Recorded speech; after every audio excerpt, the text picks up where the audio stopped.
I'm Emily, a 24-year-old woman who spent most of her life untangling from a toxic and dysfunctional family. My parents, Alan, 55M, and Laura, 52F, had a tumultuous relationship that shaped the rocky foundation of my childhood.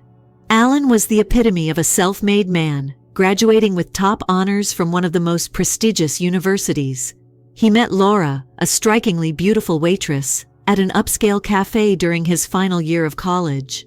Their whirlwind romance quickly led to marriage. Alan, the ambitious high earner, and Laura, the quintessential beauty.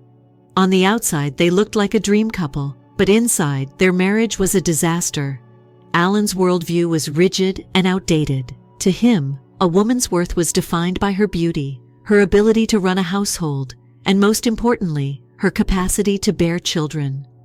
But when they struggled to conceive naturally, their seemingly perfect union began to crumble. For years, Alan refused to see a doctor, insisting that nature alone should suffice. He unfairly blamed Laura for their infertility, and her silent suffering became a backdrop to their collapsing marriage. Eventually, they had me, though I wasn't the child Alan had prayed for. He wanted a son to carry his legacy, and when I was born, his disappointment was palpable. I remember asking my mom why Dad didn't seem to like me, and her answers were always some vague excuse about him being busy or stressed. Over time, I grew numb to his coldness. Then, something changed. Around the time I started excelling in school, Alan began paying attention to me. At first, it felt strange, even unnerving, but soon I craved his approval. I soaked up the sudden attention and affection like a parched desert plant catching its first rain.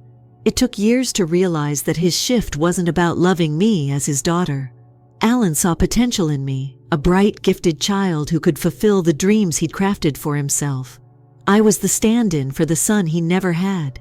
Every good grade, every award, and every accolade I earned became a token of his love. But the flip side was brutal. If I fell short of his impossible expectations, the warmth would vanish. He'd retreat into long hours at work or icy silence at home, leaving me devastated. The message was clear. My worth in his eyes was tied solely to my achievements. Laura, for her part, remained a passive observer. I wanted her to stand up for me, to protect me from Alan's emotional abuse, but she never did. She seemed paralyzed by fear or resignation. While Alan built me up as his golden child with one hand, he tore down my confidence with the other. I was a high achiever, not because I loved school or ambition, but because it was the only way I could feel loved. When I turned 12, Alan laid out his master plan. Over a serious dinner, he declared that it was his dream for me to become a lawyer and then a senator. He painted a vision of my future so vivid and detailed that it felt less like a suggestion and more like a command. If I loved him, if I wanted to be a good daughter, I'd dedicate myself to fulfilling his dream. I remember crying myself to sleep that night, the weight of his expectations crushing me. From that moment on, every decision in my life was made for me. My future was etched in stone, and I was expected to follow his plan to the letter. It wasn't about my passions or talents. It was all about making Alan proud. So I worked tirelessly. Through middle school and high school, I poured myself into academics. My hard work paid off when I landed a scholarship to a prestigious university, one known for producing top lawyers. Alan was ecstatic, parading me around like a trophy. For the first time, I felt something akin to pride, not in myself, but in finally being enough for him. But then I left for college, and my world shifted. College was a revelation for me. Away from the suffocating control of my father and the silent indifference of my mother, I started to see the world and myself differently. At first, I was still shackled by the habits I'd developed growing up. I studied hard, kept my head down, and tried to be the perfect student. But gradually, I began to realize there was more to life than making Alan proud. For the first time, I was surrounded by people who didn't define me by my achievements. My new friends didn't care that I had a scholarship or that my father had meticulously mapped out my future. They just liked me for who I was, or who I was starting to become. It was liberating. I started to explore hobbies I'd never had the chance to try. I joined a casual badminton club and found a surprising passion for the sport. On a whim, I partnered with my roommate, Kylie, to start a vlogging channel. What started as a fun side project, recording silly challenges, sharing study hacks, and exploring our campus, quickly gained traction. To my shock, people liked what we were putting out there. Before long, our subscriber count was climbing, and we were earning modest ad revenue. Then COVID hit, and everything changed. The campus shut down, classes moved online, and Kylie and I were stuck in our dorm for months. It was a strange and isolating time, but it also gave us the opportunity to focus on our channel. We shifted our content to more personal, relatable videos about surviving quarantine and staying positive during tough times. Our following exploded. Sponsors started reaching out, and we realized we were sitting on something much bigger than just a college hobby. But while my vlogging career was taking off, my academic life was falling apart. I couldn't bring myself to care about law anymore. Every class felt like a chore, every assignment a mountain I had no desire to climb.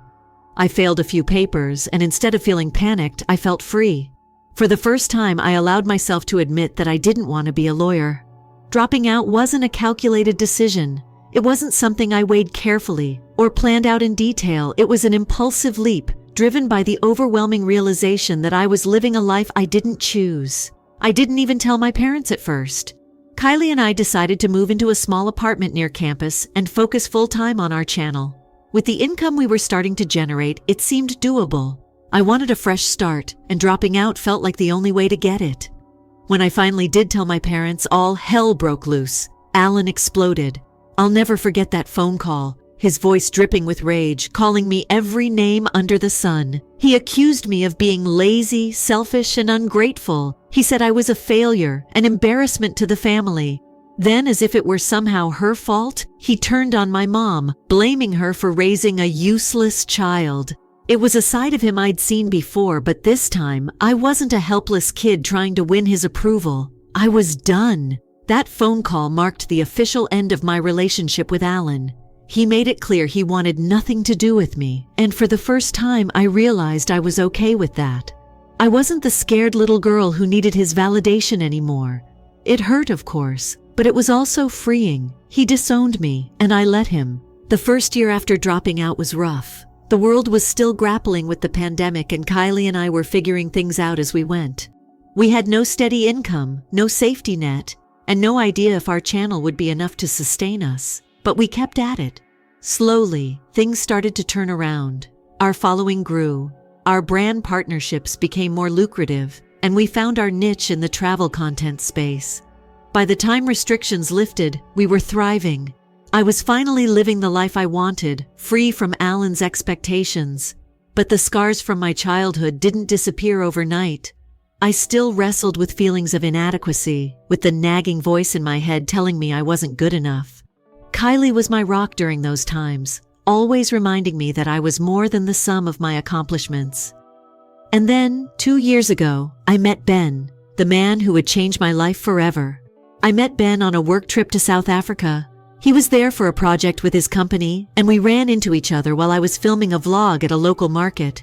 From the very first conversation, there was something about him that felt different. He was kind, grounded, and genuinely curious about my life.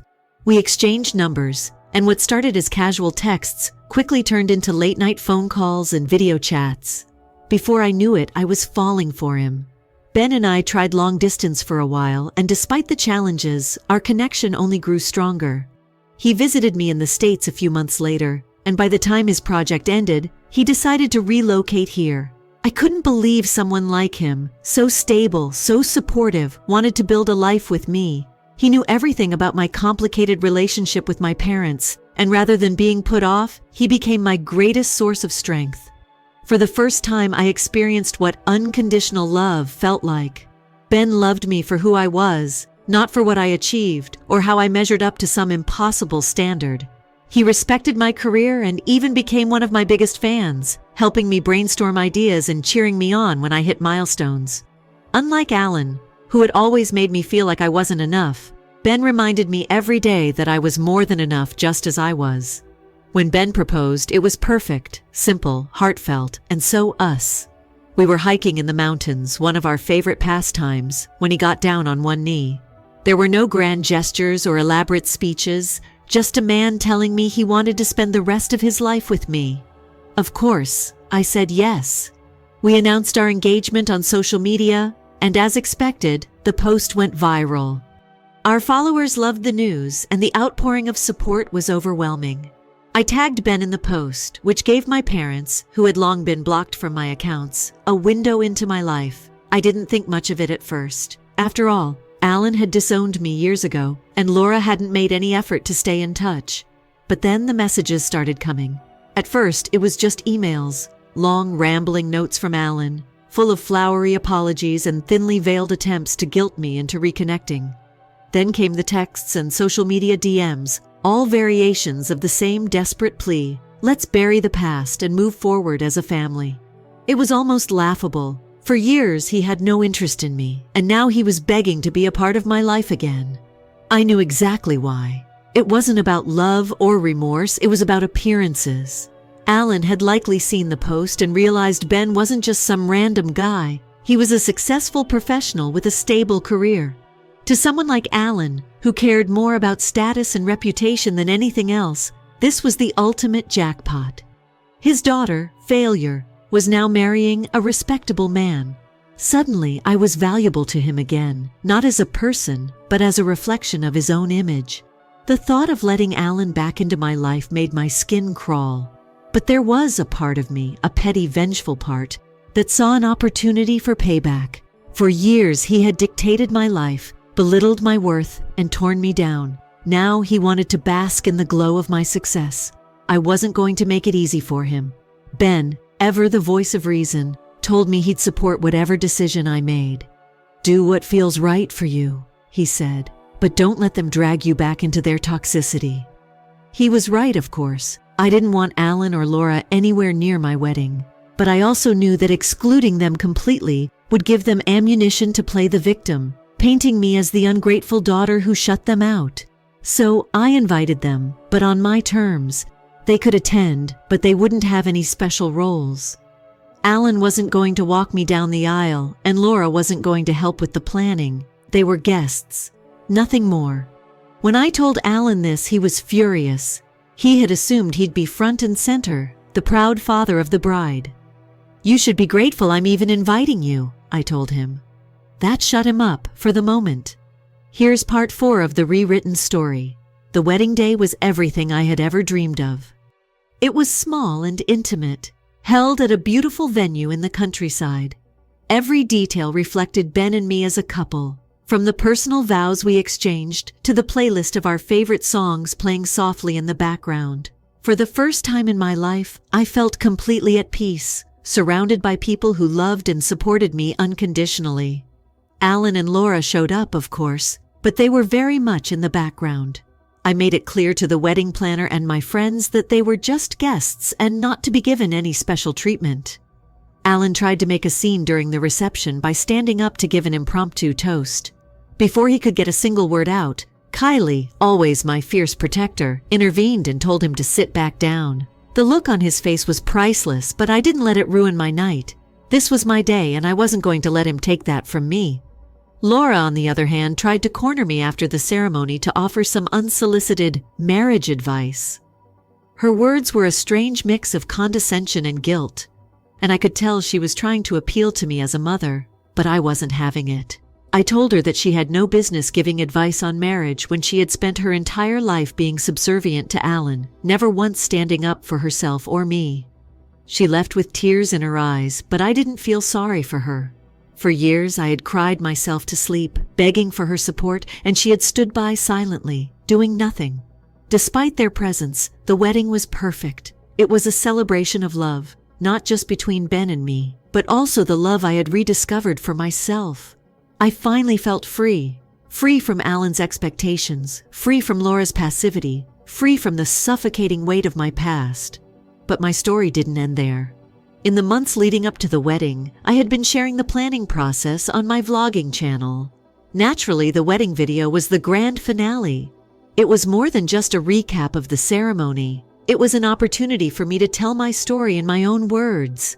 I opened up about my childhood, the psychological abuse I endured, and the impact it had on me. I talked about the journey of breaking free and finding my voice. It was raw and emotional, and I cried multiple times while filming it. When the video went live, the response was overwhelming. It became one of my most watched uploads, with thousands of comments pouring in from people who resonated with my story or simply wanted to offer their support.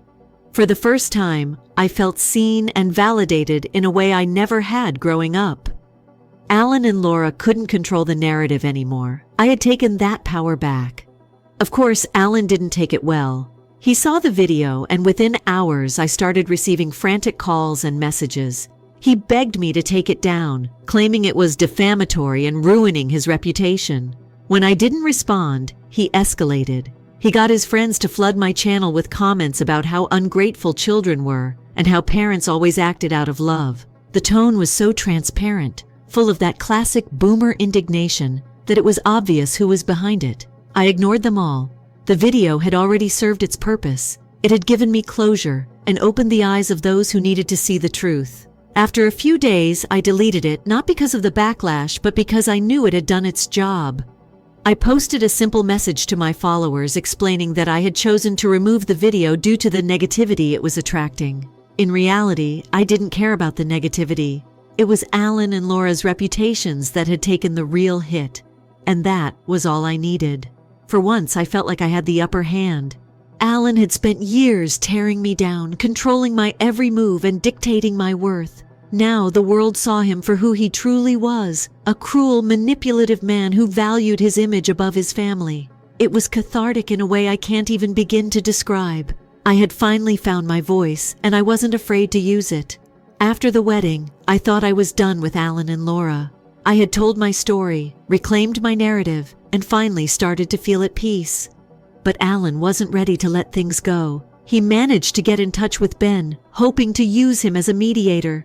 It was almost laughable. Alan, a man who thought a husband controlled his wife, believed he could manipulate Ben into convincing me to clean up his mess. Ben, being the amazing partner he is, told me immediately. "Your dad called," he said, trying to sound casual but clearly irritated.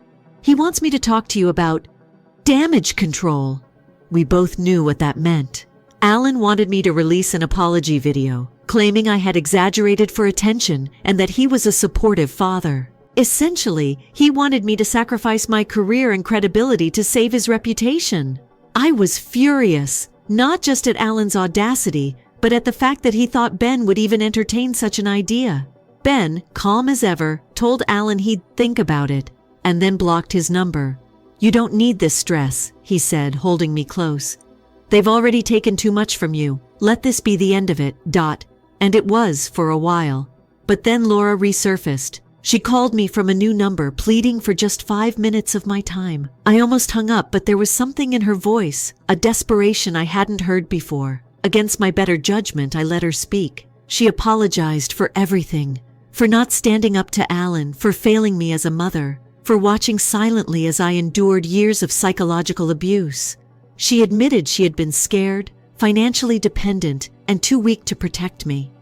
"I know I don't deserve forgiveness," she said, her voice trembling, "but I'd like a chance to make things right." I wanted to believe her. A part of me, the little girl who had spent years yearning for her mother's love, wanted to give her that chance. But I couldn't ignore the damage she had done, or the trust she had broken over and over again. I told her I wasn't ready for a relationship, but I was willing to stay in touch. "This is between you and me," I said firmly. "Alan has no part in this. If he finds out we're talking, it's over. At first, things seemed hopeful. Laura and I texted occasionally, and I started to feel like maybe, just maybe, we could rebuild something. But my optimism was short-lived. A few weeks later, she asked to meet in person. I agreed cautiously, and we arranged to meet at a small cafe near my apartment. I told Ben I wanted to go alone, but I asked him to wait nearby, just in case. When I arrived, my heart sank. Laura wasn't alone. Alan was there, sitting beside her, a smug look on his face. I should have walked out right then, but I stayed. I wanted to give Laura the benefit of the doubt, to believe she hadn't betrayed me again.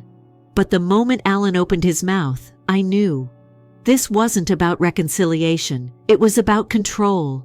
For 15 agonizing minutes, Alan lectured me about how I had misremembered my childhood. He painted himself as a loving father and accused me of tarnishing his reputation with lies. Laura sat silently beside him, just like she always had. I felt trapped, cornered, and betrayed all over again. I sent a quick SOS text to Ben, and within minutes I was out of there. That was the last straw. I blocked Laura again, along with Alan, and this time I made a promise to myself. No more chances. I had spent my entire life trying to find peace with them, to build a relationship that had never truly existed. But they had proven time and time again that they didn't deserve my trust. Since then, I've poured all my energy into the life I've built with Ben and Kylie. We've got an exciting trip coming up, filming in the Balkans for our channel, and I'm thrilled to dive into new adventures. The past few months have been emotionally exhausting, but they've also been a reminder of how far I've come. I'm no longer that scared, uncertain girl seeking validation from people who never truly cared for me. Alan and Laura are a closed chapter in my life. I don't regret cutting them off. It was the best decision I could have made for my own well-being. They don't get to dictate my life anymore. I've taken back control, and for the first time I feel truly free. Thanks, Reddit, for being part of this journey. Sharing my story here has been cathartic, and the support from this community has meant the world to me. To anyone dealing with toxic family dynamics, you're not alone, and you don't owe anyone access to your peace. Choose yourself every single time. Story 2. I paid for the vacation, and my sister-in-law forbade me from being included in the family portrait. I decided it would be a good idea to send my wife Sarah, her parents, and her younger sister Amy on a family holiday to Cabo San Lucas after I left her with unpaid debts. After 10 years of marriage, Sarah and I have prospered as a couple. We love to travel, have nice professions, and have no children. Every year, simply the two of us generally organize a couple pleasant trips. However, we have just begun to invite her parents to one of them. Due to his poor health, her dad had been expressing a desire to return to Cabo.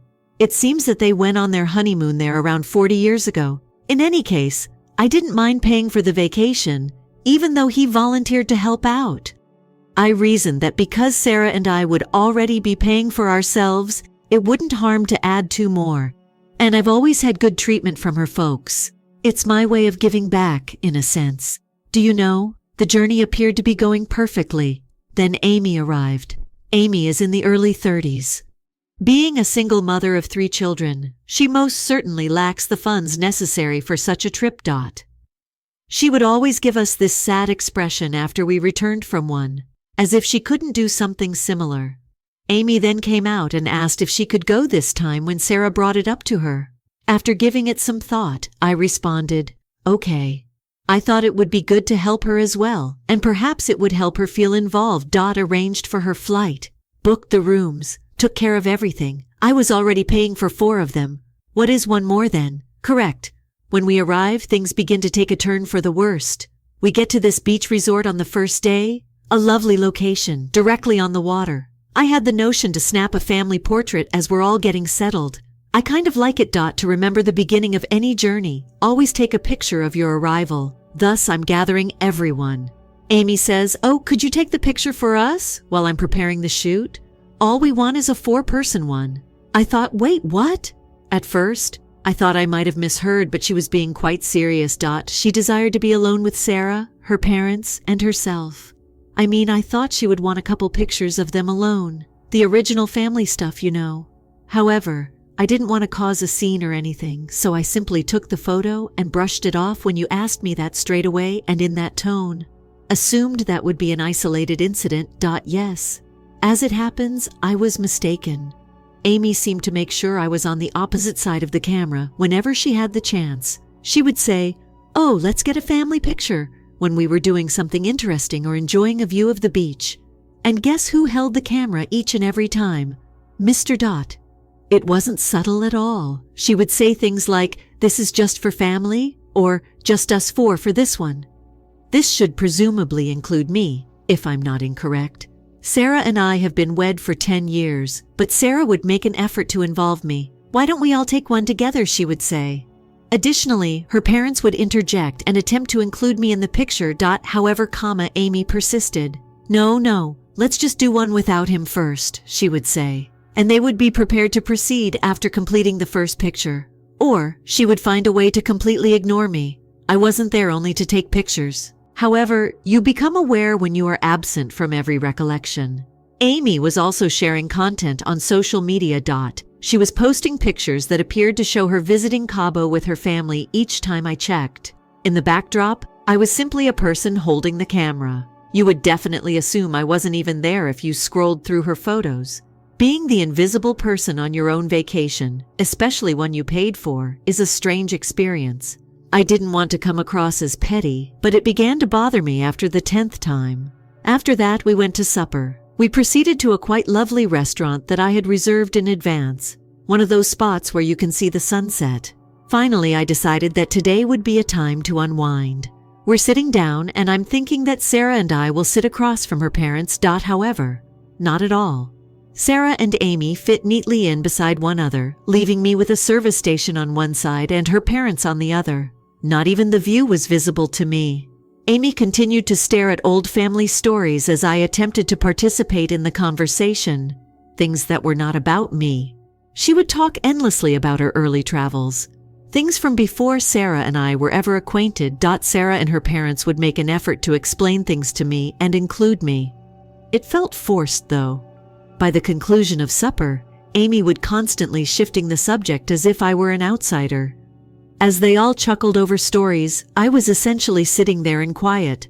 I had never participated in it. It seemed as though I was only accompanying someone else on a family vacation. And it was only the first day. Okay, so I was hopeful that things would improve after the whole incident at dinner on the first day. I assumed things would calm down and that Amy was simply happy to be with her family. But it didn't. To be honest, things got worse. She seems to be doing all in her power to ignore me. It was something she did. In order to unwind and enjoy the day together, Sarah and I reserved a private beach cabana for everyone at this amazing resort in Cabo, where we have a ton of activities planned. I hoped it would be a pleasant family activity, correct? Okay, again, incorrect. The first strange incident occurred when we were relaxing by this stunning infinity pool with a view of the sea. Simply as I'm about to jump in, Amy says, "Oh, can you stay out for a second?"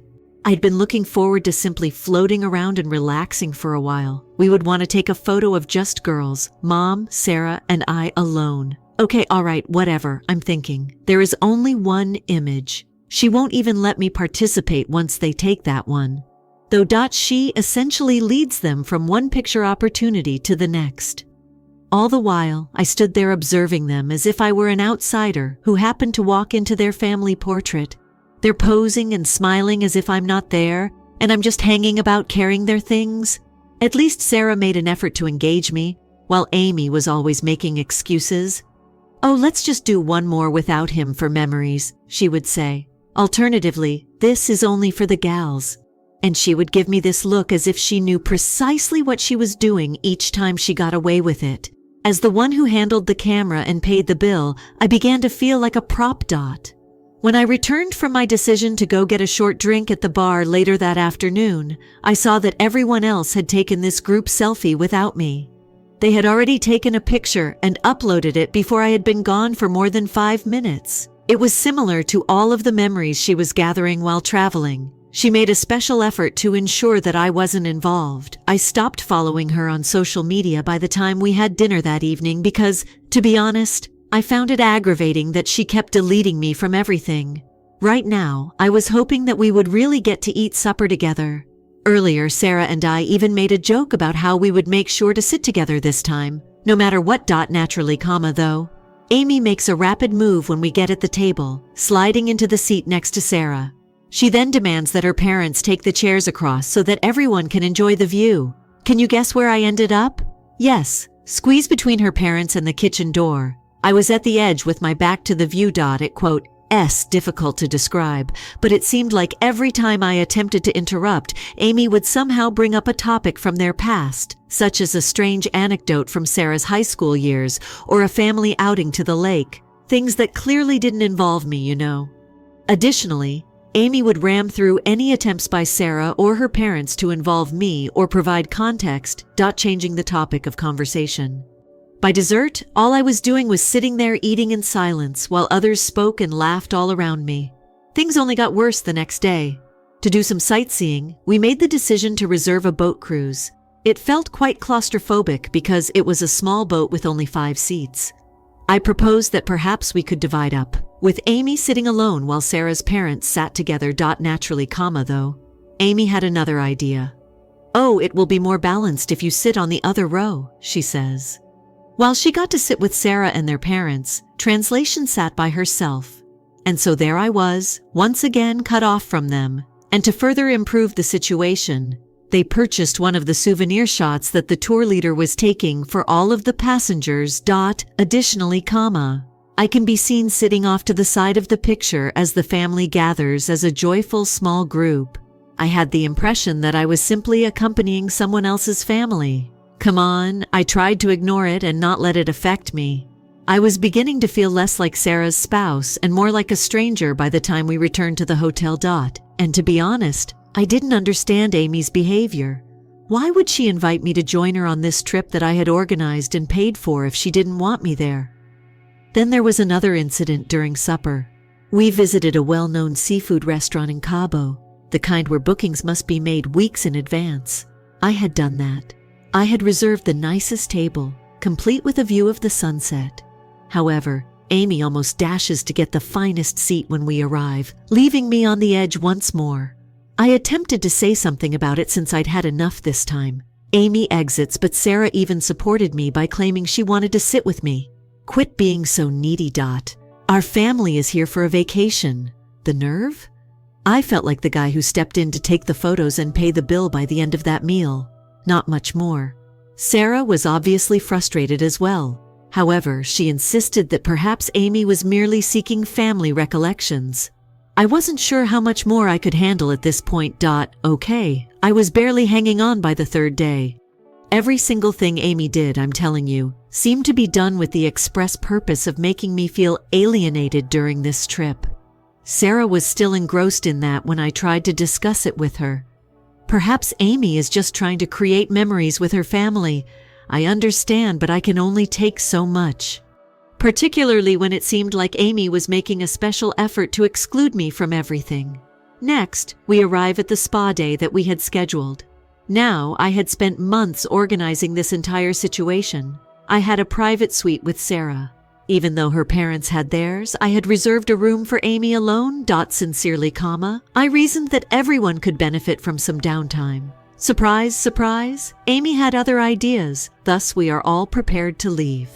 Then Sarah's father says he doesn't feel well enough to go to the spa. All he wanted to do was sit and unwind by the shore. All right, not a huge deal. I reasoned that her mother could have her own suite, and Sarah and I could still have our spa day. Amy suddenly decides she wants to make it a girls' day though. She pulls Sarah aside and says, "Hey, wouldn't it be great if it was just us girls, you and me and Mom?"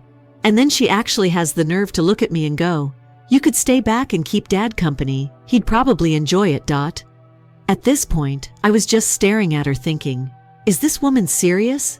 She actually expected me to skip out on the spa day that I booked and paid for so she could have a little girls' bonding time. What's the worst? Sarah didn't want to make a fuss, so she just went along with it. I was fuming but managed to keep it in fine, I thought. If that's what they want, I'll sit this one out. I ended up hanging out with Sarah's dad, which was honestly the best part of the trip so far. We had a good chat and he gave me some nice advice about life. Shared a few stories about his younger days and it helped calm me down a bit. But while I'm sitting there, I can't help but stew over the whole situation. I kept thinking about how Amy was treating me like an extra in my own life, and all the little digs and exclusions were just building up in my mind. I realized I'd been bending over backwards to make this trip perfect for everyone. And here I was, being told to sit this one out by the very person I was trying to include. That night, after Sarah's dad went to his room to rest, I sat down with Sarah and tried to explain just how much it was getting to me. I told her that Amy was crossing lines that didn't make sense, and that if it continued, I didn't know how much longer I could just sit there and take it. I could see she was torn. On one hand, she got that I was hurt, but on the other, she still thought maybe Amy wasn't doing it on purpose. She probably just wants some family time. She kept saying, but I wasn't buying it. You don't accidentally exclude someone like that over and over. So I made up my mind right then and there. I was done playing the nice guy. If Amy wanted to act like I didn't exist on this trip, then fine. I'd start treating her like a guest who just happened to be along for the ride. I wasn't going to go out of my way to make her life difficult, but I also wasn't about to keep covering for her or playing into her little family vacation fantasy. The notion hit me the next morning. See, I'd paid for the full trip up front, rooms, flights, spa treatments, the works. But thankfully, the hotel had a policy where room rates for things like meals, beverages, and activities could be invoiced separately. I'd been covering everything, including all the small extras Amy had been purchasing, and trust me, she'd been building it up. Room service, additional beverages by the pool, some special dessert requests, you name it. So I walk down to the hotel lobby and chat to the front desk manager, asking whether they can split the bill per room. They didn't ask any questions. I merely told them it was for spending monitoring, and they were pleased to cooperate. I had them transmit all the charges for Amy's room directly to her. I wasn't going to create a disturbance, but this was my way of saying, you want to treat me like an outsider? Cool. Now you can control your own finances. I didn't inform Sarah about the idea, assuming I'd let things evolve on their own. Part of me felt a little guilty because, okay, it was a bit of a petty move. But at the same time, I felt that Amy needed a reality check. She had been behaving as though I was only a spectator, and that this was her trip and little family get-together. She could now pay for herself and act like a responsible adult. As we prepared for the tasks of the day, I experienced a strange feeling of tranquility. For the first time on this journey, I wasn't anxious about being ignored or marginalized. I knew what I was going to do and that Amy would be surprised when it came time to check out in a few days. I reasoned that I would wait for everything to happen and not get involved until it was absolutely required. In my heart, though, I was eager to witness her reaction when she realized that this small family getaway wouldn't be an all-expense-paid trip after all. Okay, so by the time the final day of the trip arrives, I'm getting tired of Amy's shenanigans. I had remained composed, played nice, snapped all the photos, and let her take charge while I sat back and said nothing. But I knew it was time for my plan to start working that morning. I was prepared for the confrontation at the front desk when it was time for us to check out of the hotel. I had previously made arrangements with the hotel to ensure that they were prepared to divide the expenses when we left. I made sure Sarah's and her parents' rooms were covered, so everything would go well. However, Amy had been accruing a lot of rooms, service orders, spa treatments, and poolside snacks. On her tab, those were supposed to be waiting. Since I had some things to settle at the front desk, I casually told Sarah that she and her parents may go ahead to the airport and I would handle things with Amy. She was rather perplexed, but I had finished my explanation by then. She didn't resist when I informed her that it would be simpler if they left first. I go to the front desk to settle the bills after they've departed. Amy walks down with her luggage in hand as I'm finishing up, presumably thinking I'll be there to drop her off at the airport without any problems. She receives the bill from the front desk manager. You should have seen her face, dude. The realization, the bewilderment, the shocked expression. It came to her in waves. After taking a quick look at the paper, she looks up at me in confusion. You're not covering this, are you? Her voice nearly drips with incredulity as she asks. I simply looked at her calmly and responded, Oh, I've paid for my family's expenses. For yours, you're good. She's still standing there, gazing at the bill as if it were her first time seeing numbers. Well, I didn't know we were splitting things like this, she replies, trying to shrug it off. I maintain my composure and inform her that, considering her recent behavior, I felt it was only fair. At that point, fear begins to set in. Since she hadn't exactly planned on spending money on a Cabo all-inclusive vacation, I suppose. In an attempt to appear composed and as like she has things under control, she takes out her credit card and gives it to the man at the front desk, but it is refused. Her expression changed from mild concern to outright terror.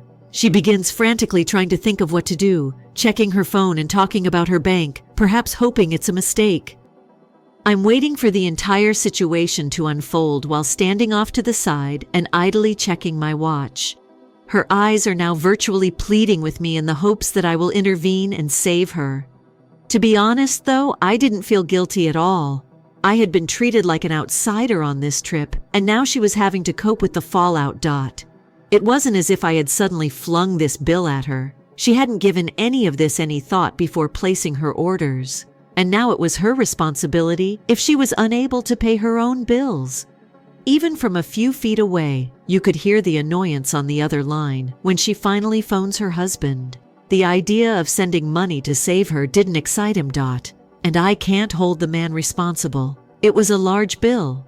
To put it mildly, her room service binges and spa treatments had quickly mounted up. She eventually had the money moved after much back and forth, but not before the hotel staff and a few other visitors saw her small situation and watched her handle it. It was the trip's icing on the cake. People in the lobby gave her some unfriendly stares, and I simply sat back and took in the situation in silence. If she came over and truly apologized, I was nearly willing to step in and cover the cost. However, there was not a single apology or recognition of her treatment of me. Thus, she pays the bill at last. And I believed that to be the conclusion. This is where things get even better though. I also hadn't checked her in for her flight. She discovers she hasn't checked in when we get at the airport and has to deal with the last-minute inconvenience. Sarah had to wait in line, appearing agitated and hurried, while Sarah and I were ready and headed right to the gate. Coping with the tension of the final minute. I had also upgraded our tickets to business class on the return trip, as if that wasn't enough. Amy was forced to take a middle seat in economy, while Sarah and I snuggled into our large, comfortable seats that were extended by our additional legroom when we boarded the aircraft. It felt fantastic to finally have some retribution after everything she had done, even though I realize this seems trivial. She shot me as she passed us. She seemed shocked that I had left her, but I just returned to my seat with a grin. The finest aspect? At last, Sarah was on my side, after witnessing the entire hotel and airport situation with the bill. She understood chaos. She'd seen what I had endured over the whole journey. Sarah was aware of the reality, even though Amy attempted to portray me as the bad guy in this situation. Amy was still in a rage when we touched down. She started talking about how I had embarrassed her, left her stranded with a hefty cost, and failed to assist her at the airport as soon as she saw her parents. In front of everyone, she caused such a commotion that her dad became anxious, and even her mother took notice. However, her mother silenced her, claiming to have seen Amy's treatment of me and excluding me from everything. Amy was taken aback because it was likely the first time she had ever been called out. Ultimately, her father just asked me to go, and we dropped Amy off at the airport, where she was still upset and navigating her own way home. I assumed that the turmoil of the Cabo vacation would cease once we returned home. Amy received a fairly obvious message, isn't that right? I was treated like an outsider by her. We would all go on once I forced her to pay her own tab. Or so I believed. As it happens, Amy wasn't going to take it lying down. Amy calls Sarah's parents as soon as we get back, claiming as though I've somehow offended them by telling them how terrible I was and how I left her stranded with a hefty bill. She must have made it a point to leave me out of almost everything, or conveniently omitted all the instances in which she disregarded me. Even her parents, however, supported me. They had witnessed her treatment of me. Amy's mother actually warned her to stop whining when she began her little pity party. Amy wasn't finished, though. She told her spouse the entire thing, accusing me of being a huge, terrible person who humiliated her and of using money to dominate her. Her husband isn't perfect, but it seems like he wasn't too happy about helping her out either. Because of all this turmoil, the guy didn't even come to Thanksgiving, claiming he didn't want to sit at the same table as me. In Sarah's family, Thanksgiving is usually a huge occasion, but this year it's more so because everyone is worried about her dad's health. It was crucial for Sarah's mother to have the family there since she truly wanted everyone to be together. However, due of me, Amy and her spouse did not go. I was on the verge of skipping it myself in order to prevent any further problems. However, I was personally invited by Sarah's father. I decided to keep things low-key and cordial, but I wasn't going to turn him down, so I showed up. Everything appeared to be okay when I arrived. Sarah quote. Mother didn't draw me aside until later in the evening to tell me the truth about what had been happening. Amy's husband apparently had enough of her drama. He began to put his foot down because, as he described it, he had had enough of the holiday from hell. Amy had been putting increasing pressure on him to take on a second job in order to maintain the lifestyle she believed she was entitled to. He informed Sarah's mother when she tried Cabo that he wouldn't be taking on all the housework if he was going to put in more hours. Naturally, Amy was not at all fond of that concept. According to her mother, she had even threatened to leave him if he didn't start giving her more since things had grown so horrible. According to Sarah's mother, she once warned Amy that she would be financially independent if she ever followed through with a divorce, as they would no longer support her. To be honest, I felt a little better about things after hearing that.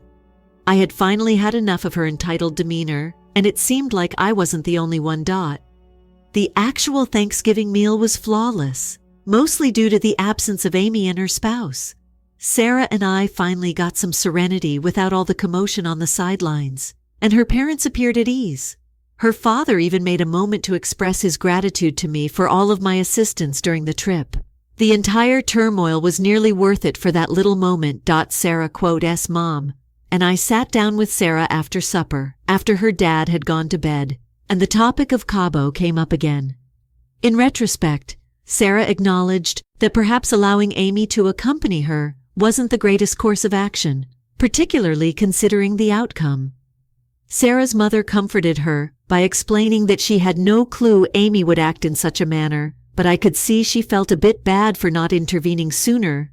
Sarah quotes mother then gave her another small surprise. While her husband works full-time and beyond, Amy has apparently been working a part-time job, hardly putting in 20 hours a week. She needs time for herself and has been assuming he will handle everything while she relaxes. Before the vacation, her husband was already on the verge of losing it, and Cabo had just made it worse. It explained a lot of her entitlement, but I had no idea she was living that way. Ultimately, Sarah's parents were completely on my side. Her mother even stated that they believed I had done the right thing by requiring her to pay for herself after seeing everything come to pass. After the excursion, Sarah's father apparently drew Sarah's mother aside and informed her that he had had enough of Amy's conduct and had witnessed how she was treating me. To be honest, I was a little relieved to hear that. Knowing that I wasn't the only one who felt Amy had overreached herself was comforting. Following Thanksgiving, everything began to settle down once more. However, occasionally Amy would text Sarah in an attempt to play the victim or make a crude remark about how I used money to make her feel inferior. I never answered. She finally stopped. However, we sometimes heard from Sarah's mother that Amy was still coping with the consequences of the trip. It seemed like her spouse was adamant about paying her back and had intensified his efforts. I suppose Amy wasn't prepared for the wake-up call that Cabo offered her. It's difficult to return to a 5-star resort after you've experienced it.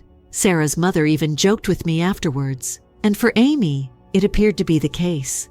Without really earning anything, she believed she earned it after catching a peek of the good life. And now, well, she was experiencing the pain of what she had done. Do I regret giving her the bill in retrospect? No way. She needed the lesson, even if it might have been difficult. She probably thought that I would simply roll over if she treated me whatever she pleased. However, if someone treats me like an afterthought, I won't be funding them. On a vacation I organized, that's all. Then everyone should become closer on family trips, right? I suppose that wasn't our destiny. However, I don't mind at all. Sarah is too. If anything, the journey revealed Amy's true nature to us. Additionally, it could have served as a small reality check for her. Story 3. The title of this story is My Stepbrother Disowned Me by Taking My Wife and Dad's Business. After 9 years, the truth has finally been revealed. I knew Lucas was the favorite as a child. It wasn't subtle at all. I was simply there, but my dad would go above and above for him. Let me elaborate. My biological brother is not Lucas. My stepbrother is him.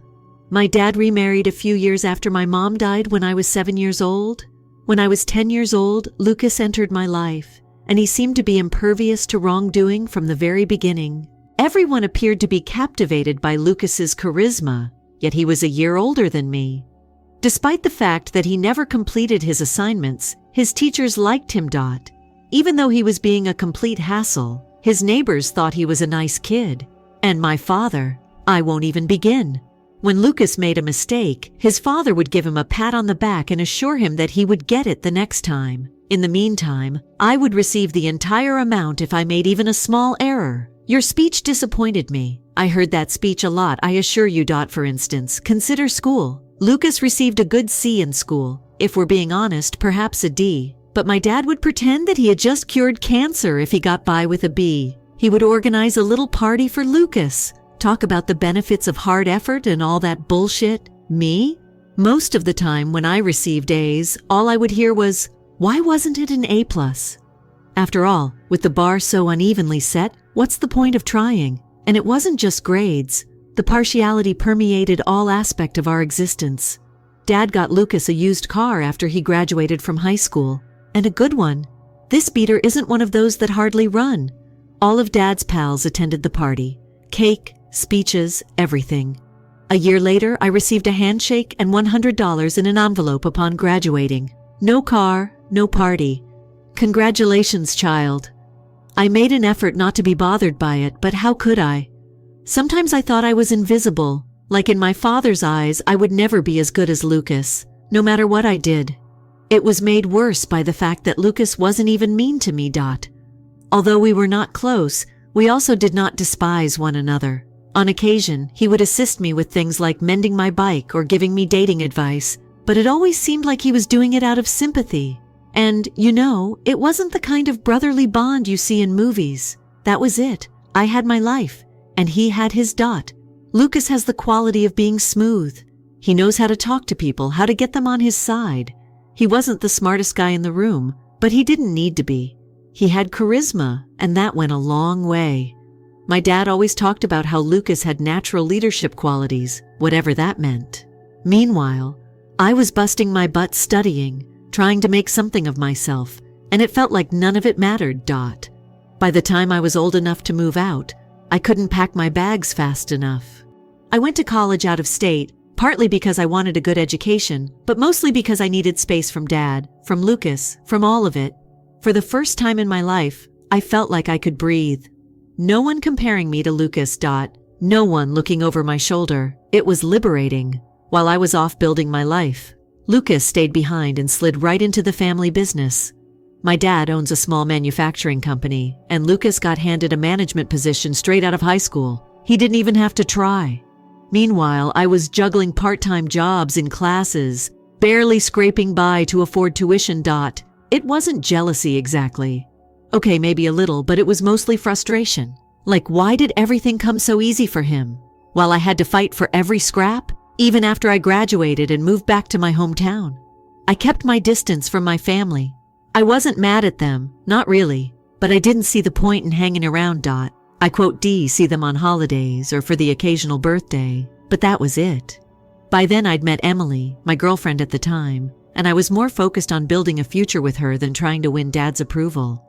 Emily was everything. Lucas wasn't grounded, kind, and supportive. She made me feel like I mattered. And for the first time in years, I started to feel like maybe I wasn't so invisible after all. But even as I was finding my footing, Lucas was still there in the background, casting his shadow over everything.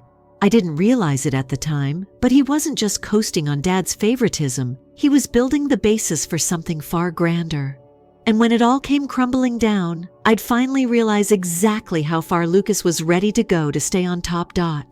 When I took Emily to meet my family, everything seemed different. For the first time in my life, I truly thought my dad was proud of me. He was kind and inviting to her, which honestly threw me off guard. Even Lucas was friendly. Too nice, actually. At first, I assumed it was simply him being his regular charming self. But over time, it started feeling odd. It began little. Lucas would find excuses to come over to my place a lot more often than he ever had before. We'd only seen each other once every several months before Emily came into the scene. But suddenly he was dropping by all the time. At first, it didn't seem like a major problem. He'd drop over, chat about work or Dad, maybe stay for supper. But as the weeks went on, the visits become more regular. He would unexpectedly arrive, frequently just after Emily returned home from work. Emily brought it up one evening. "Has Lucas been over a lot recently, or is it just me?" We were tidying up after supper when she inquired in passing. I dismissed it with a giggle. "Most likely he's simply bored. You are aware of his nature, Dot." Although she nodded, I could see she was uncomfortable. "I don't know, but it's not a huge problem. There are moments when I think he's simply there to chat." I was surprised by it. Although Lucas had always flirted a little, I hadn't seen anything really offensive. I nevertheless made the decision to monitor the situation. After a few days, Lucas returned. After a demanding workday, Emily and I had just settled in to watch a movie at approximately 8 o'clock. More than a visit, the knock on the door seemed like an intrusion. He was holding a six-pack as I opened it, as if we were going to enjoy a guy's night. He smiled and said, "Hey man, I wanted to drop by." I paused. "It's a little late." Emily and I were on the verge of doing so. "Oh, I'll be out of here soon." He stepped inside and interrupted. Emily smiled politely at him, but her eyes were filled with fury. He spent over 2 hours chatting with Emily on a variety of topics, including her career, restaurants, and strange movies.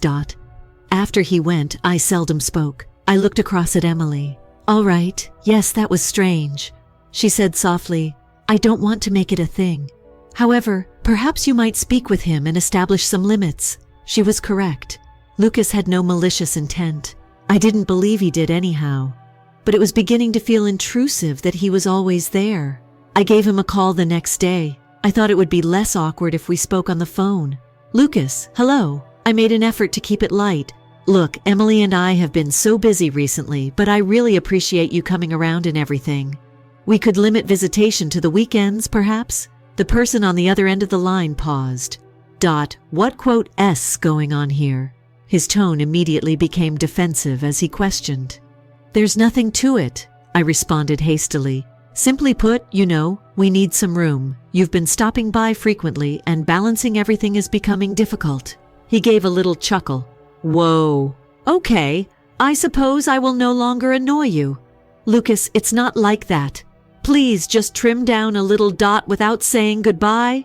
He hung up. For 10 minutes or so, I felt horrible. I then told myself that this was not irrational. We were attempting to create a life together, and Emily and I didn't need Lucas constantly interfering. Things seemed to calm down for a bit. Lucas reduced the frequency of his visits and made sure they were courteous and brief. I believed that the problem was resolved, but it wasn't. Notwithstanding Lucas's decreased physical presence, he nevertheless managed to maintain his presence in our lives. He began sending Emily more texts. Small things like, "Where to eat supper are important," or "What's that program you brought up again?"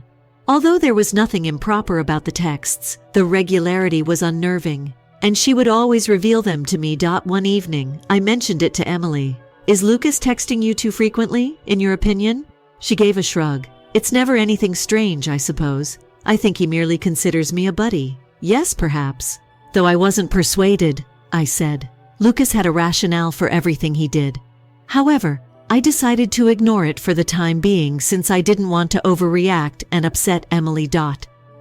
After then, everything appeared to calm down. Lucas only visited once or twice a month, generally on the weekends, and he only had casual conversations with Emily. Looking back, I can see that Lucas wasn't backing down, even though I believed I had finally managed to draw the line. All he did was wait. I believed that my life was finally on track by 2015. Raising our 2 girls, Lily and Sophia, together, Emily and I were content. Work was going well, and although Lucas and I didn't get along very well anymore, I thought that was for the best. He was still in charge of the family business and his father's favorite son. I didn't give it much thought because I had established my own profession outside of it. We all seemed to have found our spots, and I was content with mine. After that, everything fell apart. One summer day my dad called, and that's when it all began. "Now you must come over." His voice was icy and piercing as he spoke. He simply hung up without providing an explanation. I figured there was a problem with the company. I had no clue what was in store for me, but it may have been a family emergency. As I entered my father's home, like a wall, the tension struck me. Dad's face was flushed with rage as he paced the living room. Emily sat down on the sofa, as if she had been sobbing. Her eyes swelled. Then Lucas appeared, leaning against the wall and wearing a smug, contented expression. I felt sick to my stomach. "What's happening?" Glancing between them, I questioned. Dad wasted little time. A folder was tossed onto the coffee table by him. "Would you mind explaining?" I grabbed it up and began looking through pages of bills, emails, and bank statements that were all associated with my name. They demonstrated how enormous sums of money were sent straight into an account from the family company. I was said to have control. My thoughts were racing as I gazed at the paperwork. This was all illogical. I have no idea what this is," I stumbled. Dad yelled, "Oh, don't act stupid. From the firm you took from me. You don't think I'd know?" My voice felt little in comparison to his rage as I attempted to defend myself. "This is not what I did. I am not even employed by the firm. Why would I?" "That's right," Lucas cut in with a cool but venomous voice. "You're not even employed there. But somehow you received all of this money. Surely that doesn't add up." My mind was racing. "I don't own this. It must be enough for someone." Dad interrupted me with a yell. "You have sufficiently shamed this family. I had faith in you." I turned to Emily in the hopes of finding some support, but the way she was looking at me made it seem as though she didn't even know who I was. "You misled me." Her voice trembled as she spoke gently. "All this time, you were also concealing this. This is not what I did." Desperate now, I said, "Emily, you are familiar with me. Do you truly believe that I would steal from my own relatives?" Her voice was icy as she said, "I don't know what to think anymore." Lucas added another comment. He gave a dissatisfied shake of his head. "The evidence doesn't lie, but I didn't want to accept it either." That arrogant expression on his face. At last it clicked. "You were this person?" Pointing to him, I said, "I was set up by you." Lucas gave a low, derisive laugh. You're clinging on thin air." Dad slapped his fist on the table before I could finish speaking. "Leave now." "Oh," he said, "I'd rather not see you ever again. Please, Dad, go." My heart was racing and my ears were ringing. Emily had already packed a few items and was preparing to depart by the time I arrived home. "I need time to reflect." She hardly gave me a glance as she spoke. "I'm going to my mom's with the girls." "Don't do this, Emily," I begged. "I didn't make a mistake. You must trust me." However, she didn't. I didn't hear from her for days after she departed that evening. The consequences were severe. In less than a week, my father had told everyone in the family what he believed I had done. Naturally, Lucas was there to support him and help spread the word. All of a sudden, I was the family outcast. My calls were no longer answered by relatives. Rumors spread like wildfire and friends started to separate themselves. Lucas, too. He moved straight into the place where I had been expelled. He became his father's right-hand man, managing the business as if it were his natural inheritance. I even got a rumor that Dad was going to give him full control of the company. In the meanwhile, I had nothing. No family, no work. My name cannot be cleared. Not all of it was personal. The charges followed me everywhere throughout my career. Shortly after things blew out, my supervisor called me into his office. "We can't keep you on, I'm sorry, trying to sound empathetic," he said. "The risk is too great for us." I was unable to argue. The proof Lucas had made up was flawless. Everything pointed to me, including bank records and emails. I had actual documentation, but no one was willing to trust me. I had lost everything by the end of the month. My reputation, my family, and my work. I had lost everything to Lucas. The worst thing was that nobody appeared to give a damn. I was the bad guy to them, the criminal who turned on his own people. But I knew the truth in my heart. I had fallen straight into Lucas's trap, which he had been preparing for years. I had no idea where to begin once everything went apart. I was disowned by my father. I lost my job when my wife departed with the kids. In my hometown, I was known as Mud. People seemed to be gossiping about me whenever I entered a business. I was no longer even able to look my neighbors in the eye. I felt as though Lucas had torn the earth from beneath me, and I was falling aimlessly. I barely made it through that fog for a few months. My finances quickly ran out, and every job I applied to knew my identity, so I was unable to even get an interview. I was aware that there was no longer any chance of staying in town. I packed what little I had left one day. I made the decision to relocate to a city a few hours away with just my laptop, clothing, and a few books. It was far enough for me to start over, but it wasn't glamorous. This small studio flat in a dilapidated area of town was rented by me.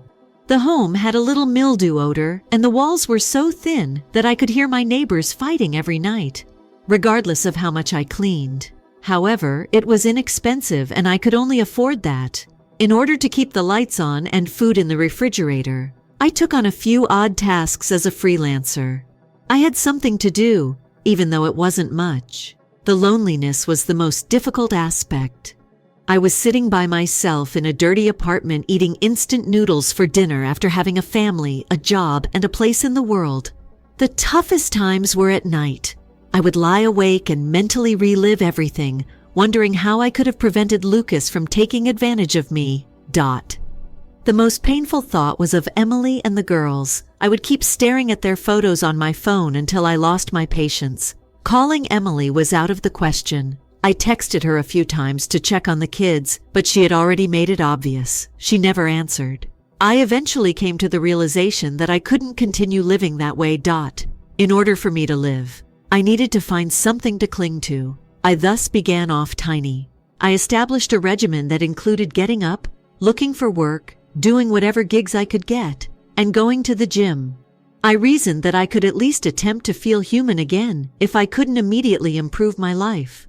My encounter with Daniel, an old college acquaintance in early 2018, was a turning point in my life.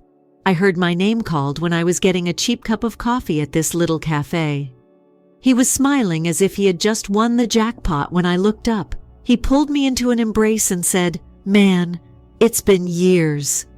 Back in school, Daniel was the shy, geeky person in our group, but now he appears confident and intelligent. As we conversed, I briefly informed him of what had transpired. Not all of it, just enough to let him know that I wasn't feeling well. As it happened, Daniel had launched his own consulting business and was hoping to grow. He said, "Listen, I need intelligent people I can trust. Why don't you join me at work? Let's start small and see how things work out." It nearly made me chuckle. "Are you certain of that? I don't exactly have a spotless record." Daniel dismissed it with a wave. "All that matters to me is your willingness to put in a lot of effort. The remainder, we will work things out." I didn't immediately say yes. A part of me felt afraid to hold out hope, as if it were too good to be true. However, after giving it some thought, I phoned him back and informed him that I had the job. Wasn't, quote, first glamorous. Spreadsheets, research, tedious labor, and many late hours were the norm. But I felt like I had a purpose for the first time in years. I was working on something worthwhile and significant. Ryan was another teammate who Daniel introduced me to, and we became fast friends. Ryan was around Lucas's age, but he was sincere, unlike Lucas. We would go to the gym together after work, since he even encouraged me to take my fitness more seriously. I began to rebuild slowly but steadily. I was feeling better by the end of that year. Better, but not terrific.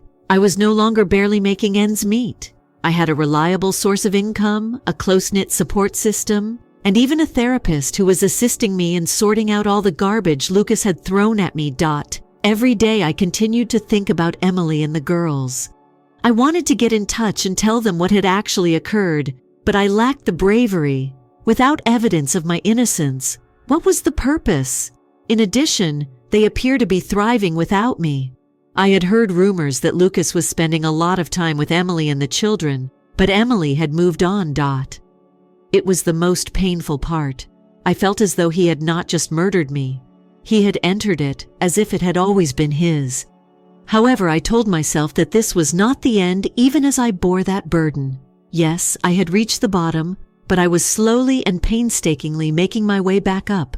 However, I was making progress, and I made a commitment to myself that one day I would figure out a way to correct the record for the girls, Emily, and myself. Even though Lucas had won the battle, it wasn't quite finished. I had come to terms with the possibility that I may never receive justice by the beginning of 2023. Lucas had gotten away with stealing everything from me, including my family, reputation, and position in the world. However, I had created something novel. I was feeling like myself again, and my consulting business with Daniel and Ryan was flourishing.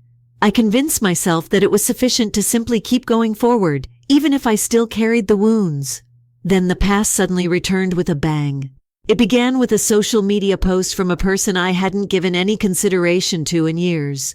His former sweetheart was Sarah Lucas. I initially disregarded it. After all this time, what could she possibly want? She continued to message though, and my curiosity overcame me. When her face appeared on the screen, I eventually answered and we scheduled a call. She seemed rough, as if she hadn't gotten any sleep in days. I am aware that you most likely don't want to hear from me. Her voice was tremulous as she began. However, I must tell you something. It has to do with Lucas.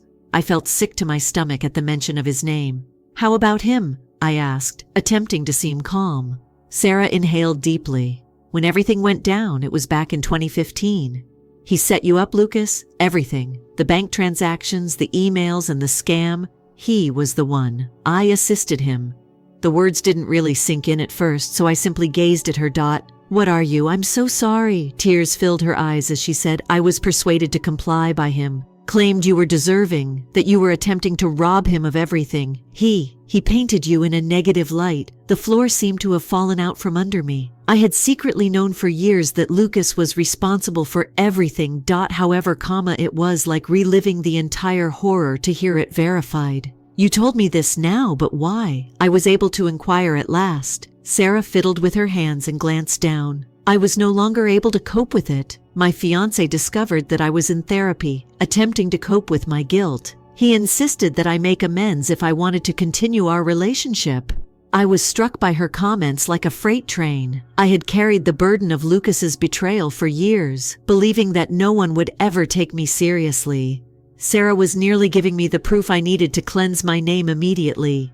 Have you evidence? My voice was harsher than I meant when I asked. She gave a nod. Some of the messages were kept by me. I took screenshots of our talks, but Lucas was unaware. Emails as well. It was impossible for me to remove them. We were still on the call when she emailed the files. My hands began to shake as I went through them. Unquestionably, Lucas had manufactured the evidence to incriminate me, falsified the emails, and faked the bank transfers. He boasted in several of the texts about how simple it was to turn Emily and Dad against me. I couldn't decide whether to cry or yell. Why didn't you speak out earlier? My question was hardly audible above a whisper. I was afraid, she said. Lucas explained the consequences of my speaking. He is not who others believe him to be. I'm not joking. I explained everything to James, my lawyer, when we met the next day. He combed through the data for hours. His face changed from incredulous to angry. He stated that this is more than sufficient to bring him to court. You name it. Fraud, defamation, etc. There was a glimmer of optimism for the first time in years. However, clearing my name was no longer the only goal. The goal was to reveal Lucas's true nature. He had not just wounded me. He had destroyed lives to feed his own ego and exploited everyone around him. We began the lawsuit filing procedure, but I knew it wouldn't be simple or quick. Lucas had worked for years to project the image of the golden lad, the ideal son. It would be a struggle to defeat him. However, I was at last prepared for it. I called Emily before anything was made public. We hadn't spoken for years, and I was having trouble uttering the words. Emily, I have evidence. With a quivering voice, I spoke. I was set up by Lucas. All of the things he said about me, he was the one. It was a long time before she spoke. Her voice was subdued when she did speak. Right now, I'm not sure whether I can handle this. She wasn't pushed by me.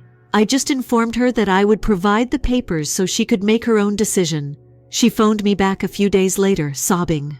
I'm so sorry, she repeated herself repeatedly. I had no idea. I didn't want to think he was capable of such a thing. Although it was a start in the right direction, the years of suffering were not forgotten. I informed her that I was not prepared to mend our relationship. Not quite yet. The amount of water under the bridge was excessive. She got it. The lawsuit was well underway by the middle of 2023. The evidence began to mount up, and Lucas's idyllic life began to fall apart. When the truth was revealed, his father, who had been his staunchest ally, severed his relationship with him. Emily filed for divorce. Lucas, too. He attempted to fabricate a tale about Sarah's deceit, that no one believed him anymore, but I had made up the proof. Not everything was resolved by it. It did not restore the years I had lost or the life that Lucas had taken from me. But I felt like I could breathe again for the first time in a long time. Now that the truth was out, Lucas was at last being held accountable for his actions. It seemed as though the burden of the last 8 years had been somewhat relieved when Lucas's truth was revealed. The litigation was underway. Emily apologized after seeing the proof, and at last, Dad realized the true nature of Lucas. Nevertheless, I was aware that I still had one more task to complete. Address Lucas directly. I didn't look forward to it, but I had to voice my opinion, considering all that he had stolen from me, my family, my reputation, and my position in the world. I refused to let him slip away without providing an explanation. The location of the meeting was my lawyer's office. Lucas was compelled by law to attend the slander suit. In all honesty, I believe his attorney coerced him into attending in order to attempt to negotiate. I had practiced my speech 100 times. However, as soon as I entered the room and saw him seated, all of those well-planned comments left my mind. He appeared as confident, well-groomed, and as unconcerned as ever. Lucas had the audacity to pretend that he was the victim of this whole situation, even though he knew that he had been exposed. As I sat down, he smirked and remarked, "Long time no see." I went to my lawyer, ignoring the barb. "James, are we ready to begin?" James leaned back in his chair and nodded. "We're here to talk about possible settlements before the matter is taken to trial. Resolutions were cut by Lucas. You mean his last-ditch effort to get cash from me?" Leaning back in his chair as if he ruled the place, he sneered. "Playing the victim is something you've always done well. I started acting like the victim at that point. Are you serious now?" Even though I spoke steadily, I could sense the rage seething beneath the surface. "Lucas, you took years out of my life. Years. For what reason did you take my career, my family, and all I had fought so hard to earn, to boost your self-esteem?" He gave a shrug. "You always believed that you were superior to me. It was necessary to knock you down. Knocked a peg down." Hardly believing what I was hearing, I repeated, "My marriage was ruined by you. My girls turned against me because of you. I had nothing when you left me. For what purpose? You have to outdo some weird people. Me? Dad already loved you the most. Everything was delivered to you. But you didn't think that was enough, did you?" Lucas remained silent. He appeared uneasy for the first time, his grin wavering. I spoke quietly but firmly as I leaned forward. "Lucas, I want you to hear this clearly. I wasn't broken by you. You made an effort, and for a long time. Yes, you were successful. However, I rebuilt. I discovered a new life. New individuals that have faith in me, and now everyone is aware of your identity." James intervened before the situation worsened. If only we could concentrate on the words. Lucas wasn't finished, though. "You consider yourself a hero because of this?" Now he leaned forward and spat. "Do you really believe that dragging me through court will make a difference? Without me, you're still nothing. I was necessary to provide interest to your life." I chuckled, a sour, unfunny noise. "Lucas, do you think I need you? At best, you're a cautionary tale. I wasn't just lost by you. You lost Emily, your father, and everyone else who had faith in you. You destroyed your life with fire. You even have the gall to pretend that you still have power now. At last, his attorney Lucas intervened, evidently uneasy with the direction things were taking. With a worried glance between us, he muttered, "Let's take a break." Following the meeting, I was exhausted. The resolution did not come from confronting Lucas. I assumed it would. Yes, even though I had a chance to voice my opinion, it didn't change what he had done. Nevertheless, it seemed like a positive move. As if I were reclaiming my life at last. The court formally decided in my favor a few weeks later. Although I didn't care about the money, I did care about the ruling, which required Lucas to pay damages. I was publicly admitting that I wasn't the bad guy in this tale. Lucas was the one who had deceived, lied, and ruined everything in his way, and I was innocent. Not long after the decision, Dad contacted me. For the first time in years, I consented to meet and chat with him.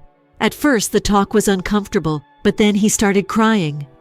"I apologize," he continued, his voice shaking. "I was blind. I failed you because I allowed Lucas to control me. I was at a loss for words. I couldn't forget how easily he betrayed me, But I also wanted to forgive him. It will require time. I was honest with him. However, thank you for the apologies. For the benefit of the children, Emily also made an effort to reestablish some sort of connection. I mean, I wasn't prepared to dive right back in. I consented to meet with Sophia and Lily. It was both painful and consoling to see them again after all those years. Despite their initial reluctance, I could sense they wanted to get back in touch since they had matured so much. For me, that was plenty. Lucas, meantime, vanished from our life. He was said to be relocating to a different state, but I wasn't interested enough to investigate. I thought he could live with the ashes since he had destroyed every bridge he owned. Years later, I feel like I'm in charge of my life once more. Lucas cannot touch the genuine thing I've created. Even though the wounds he left behind are still visible, they serve as a reminder of my progress. Despite the fact that he previously took everything away from me, I ultimately prevailed. And that seems like closure more than anything else.